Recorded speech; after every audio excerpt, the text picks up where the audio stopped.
friends. Your dreams, your career, your relationship, your spirituality, your health will also grow abundantly if you follow these 4 steps.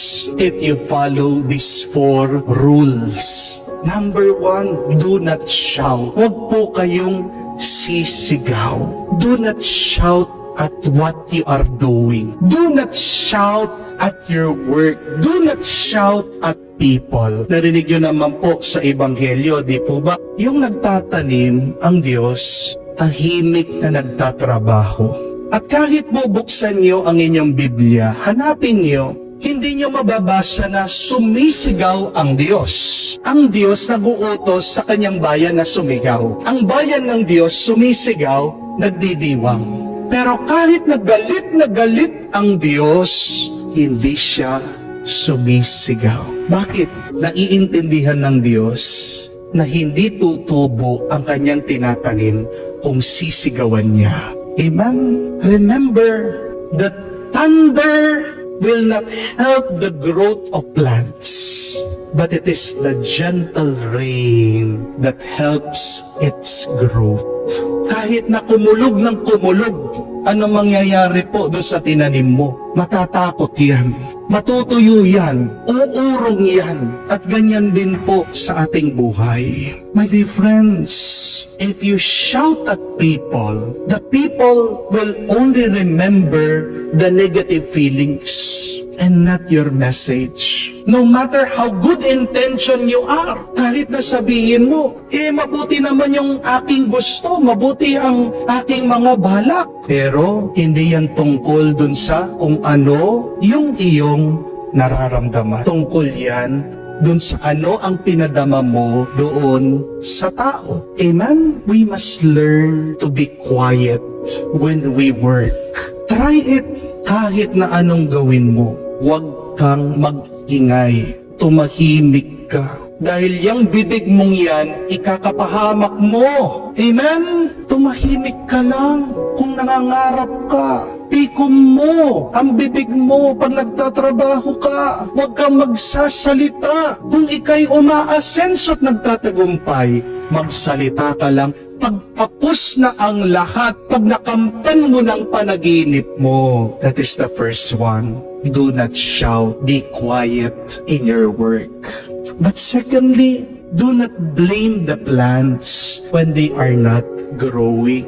Huwag mo sisisihin ang iyong tinanim dahil hindi pa ito mabilis na tumutubo. The first sin of man in Genesis is his disobedience of God. Pero alam niyo po ba kung ano yung pangalawang kasalanan ng tao pagkatapos niyang sumuway sa Diyos? Yung may sinisi siya dun sa kasalanang ginawa niya. That is the second sin of man. Blaming others for your sin. Gustong-gusto ko po itong kasabihan ng mga Chinese. Sabi po nila, he who blames others has a long way. He who blames himself is halfway there. And he who blames no one has reached their destination. Ang ganda po, no? Pag sinisisi mo ang iba, malayo pa ang tatahakin mo. Sisihin mo ang sarili mo, malapit ka na. Pero pag wala ka ng sinisisi, nakarating ka na. Mga kapatid, remember that blame leads to pain. Ang ganda po nun. Bakit ka nasasaktan? Kasi may sinisisi ka. Kung wala pang bunga, huwag kang magbubunganga. Wala kang magagawang mabuti sa iyong pagsisisi. Remember that you cannot undo the past, but you can always improve the present and your future. Kahit na anong sabihin mo, kahit sino ang sisihin mo, pag nangyari na. Pero nung magandang gawin, kung meron man pagkakamali, ayusin mo yung ngayon. Lalong-lalo na ayusin mo ang sarili mo. Amen? Third, do not uproot when you do not have any fruit. Cool ka lang, huwag kang magmadali. Mga kapatid, minsan, ala natin na hindi tumutubo. Pero sa totoo, ang unang tumutubo sa halaman, yung ugat. Tandaan niyo po ito. The deeper the roots, the sweeter the fruit. Ganda po, ano? May dahilan bakit ang Diyos inuuna niya na tumubo mas malalim yung ugat. Kasi pag dumating na yung bagyo, siguradong matatag yan. Ang dami sa atin, gusto kasi merong bunga. Pero itong problema, dumating ng pagsubok, ano mangyayari sa bungang yan? Mahuhulog, mawawala, masisira. Huwag kang malulungkot na inuuna mo muna ang pundasyon o ang ugat ng iyong buhay. Kasi ibig sabihin, pag malalim ang iyong ugat, mas matibay ang iyong pagharap sa pagsubok at ng problema. Amen? So be patient. Huwag mong ismulin yung buhay mo ngayon. Kung nagtitiwala ka, naniniwala ka sa Diyos, ang Diyos natin ay malaki, papalakihin din niya ang iyong buhay. Amen? Di po ba ang SM dati, tindahan lang po ng sapatos? Ngayon, napakalalaki ng mga mall. Di po ba? Dati, ano lang ang Jollibee? Nagtitinda lang po ng hamburger at ng palabok. Ngayon, pati sa ibang bansa, meron ng Jollibee, naging international na. Filipino pride. Kahit naman po si Diwata, di po ba? Dati, binugbog. Aba, ngayon sa internet, dinudumog. Mga kapatid, huwag mong bubunutin, huwag mo sisirain ang buhay mo dahil lang wala kang nakikitang bunga. Matuto kang magpasensya, matuto kang maghintay. Huwag kang susuko dahil wala kang nakikitang resulta. Kung may pananampalataya ka, may makikita ka higit sa nakikita ng mata. Amen? Pang-apat at kahuli-hulihan, irrigate and fertilize. Sabi nga po, when you nurture nature, nature will nurture you. Kung gusto mong tumubo ng mabuti at maganda ang buhay mo, kailangan mo itong alagaan, kailangan mo itong ingatan. Meron nga pong kwento sa mga magulang, mga nanay. Nung minsan nakita-kita po sila, 5 po, nagtatanungan, anong pinapainom mo sa anak mo? Yung pong isa, sumagot, ako, pinapainom ko, Bonakid. Wow, bakit? Kasi sabi ng Bonakid, batang may laban. Di po ba? Para paglaki ng anak ko, may laban yan. Yung pong pangalawa, sabi, ako, pinapainom ko, Nido. Kasi sabi ng Nido, you're my number 1. Pagdating ng araw, itong aking anak, number 1. Yung pong pangatlo, sabi, pinapainom ko sa anak ko, Cobra. Cobra?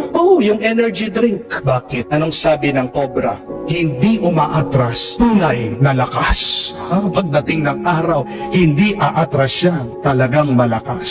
Yung pong pang-apat, sabi, wala kayo. Pinapainom ko sa anak ko, Emperador. Pinapainom mo, Emperador. Oo, kasi sabi ng Emperador, para sa tunay na tagumpay. Magiging matagumpay yan. Pero po yung panghuli, sabi, wala kayo sa akin. Kasi yung aking anak, pinapainom ko, Red Horse. Bakit naman Red Horse? Ano ang sabi ng Red Horse? Ito ang tama. Pagdating ng araw, ang anak ko palagi tama. But joking aside, alam niyo po, lahat ng ating ginagawa sa ating buhay ay may epekto. Remember that, my dear friends, that everything that you do can either be a nurture or a torture. Kaya napakahalaga po na suriin natin ang ating buhay. Yung aking bang ginagawa ay nakakatulong o nakakasama? Ayon po sa pag-aaral, nakita nila, yung presensya ng tatay sa buhay ng bata may malaking epekto. Ano po yung epekto? Makinig po kayo. Pag daw po absent palagi ang tatay, mababa po ang IQ ng bata. Pero kabaliktaran po, pag palaging present nandoon, ginagabayan ng tatay, yung kanyang anak, mataas po ang IQ. Are you present to your children? Kayo pong mga ama. Kahit na sabihin niyo po kailangan kayong magtrabaho, please, give time to your children. Dahil yung pong pag-aalaga sa kanila, malaking bagay po yon. Sa kanilang katalinuhan, sa kanilang pag-iisip, lalong-lalo na sa pag-uugali. Kaya tingnan niyo po, pag wala din po nag-aalaga, walang naggagabay sa mga bata, nagiging rebelde sila. Amen? So be mindful with what you are doing because you may be nurturing or torturing. Yes, God helps us that His grace may grow in our life. But remember, we must also cooperate and participate with God. At balikan niyo po mga kwento sa Biblia. Pag ang tao nakikiisa sa Diyos, nagkakaroon po at nakakaranas siya ng milagro. Amen? This is the good news, my dear friends, that God plants His kingdom in us. Even when we are in the lowest of our life, God will bring us to the heights. Gaano pa man kababa ang iyong nararamdaman, kumapit ka sa Diyos, siyang magtataas sa iyo. Pero kung gusto mo din ng mas maraming bunga sa iyong buhay, tulungan natin ang Diyos. Matuto tayo sa pamamaraan ng mga nagtatanim at ng mga magsasaka. Do not forget. First, do not shout. Second, do not blame. Third, do not pull out or surrender. Number 4, always irrigate, fertilize, and nurture. Darating din po ang panahon, magkakabunga ang buhay niyo. Ang mahalaga, ayon, kahit na wala pang bunga, piliin mong maging masaya.